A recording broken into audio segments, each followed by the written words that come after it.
The University of Salford has achieved huge carbon and financial savings and is a year ahead of its carbon reduction target thanks to a testing and implementation system devised by the energy management team. The scheme has achieved savings of an incredible 207 tonnes of carbon in under 2 years, the equivalent of 272 tonnes of waste sent to landfill, 69 homes' use of energy for 1 year, or almost 2 million miles in an average size car. The university has a challenging carbon target of an absolute reduction of 43% by September 2020 from a 2005 baseline of 20,000 tonnes. During challenging times for the university, investments into building and maintenance works are being scrutinised more than ever. The energy management team needed a cast-iron business case for reductions in order to attract investment into equipment and technology. Technology House is a university-owned and managed office space facility which is home to over 70 businesses. It's a medium-sized building in relation to the university's portfolio, so ideal for gauging average energy use. It also has the added advantage of half-hourly meter recordings, so is ideal for measuring the immediate effect of any changes. The conditions in Tech House were ideal because being a separate building and there not being any students, it means we would have had less interruptions for trialling out certain projects. There was also problems with regards to some skepticism towards certain technologies, so it was an ideal test bed, also because it's very well submetered from a half-hourly electricity point of view, and also from gas. We get AMR readings from the company, so we could very quickly identify any savings.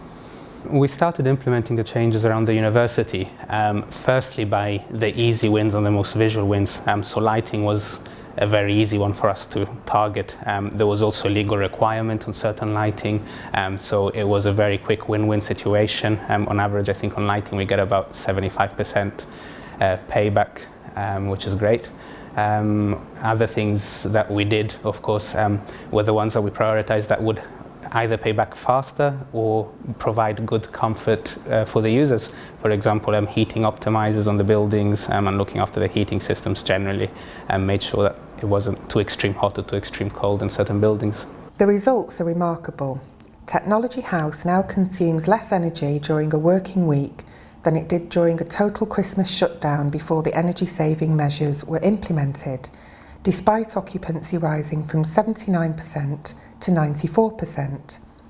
In just 12 months, usage dropped down from 9,700 kilowatts each week to an average of 5,200 kilowatts a week, allowing the energy team to roll out energy-saving schemes across the whole campus.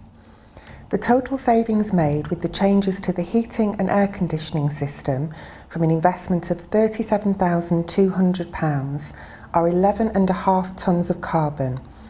That's the equivalent energy use of 4 homes over a full year. The sort of feedback we've had has been very good for the stuff that staff and students actually get to see. So again, the lighting and the heating system insulation is something that has been very well received, as the controls for the radiators. So on the whole, people enjoy the fact that the whole ambience gets a lift when the projects are carried out, and it also gives them the control they want to suit their own taste with regards to comfort, heating or cooling, for example. Well, generally speaking, as I said, some of the savings and investment that we made has been a lot into lighting, to be fair. I think we spent somewhere in the region of £230,000 on changing the lights across the whole campus to more efficient LEDs. We spent about £120,000 on voltage optimization units, which had not only an environmental benefit with regards to energy consumption, but also had a very big impact on the amount of light fittings and motors that we needed to change or were blowing due to high voltages in the buildings. If we didn't have Technology House as a basis going forward, it would have been a lot harder to implement lighting changes. We found a lot of resistance, and it took a lot of convincing and smaller pilot schemes in, for example, the building manager's office for them to see that actually it does improve the ambience, it doesn't change much with the aesthetics, we can get matching fittings.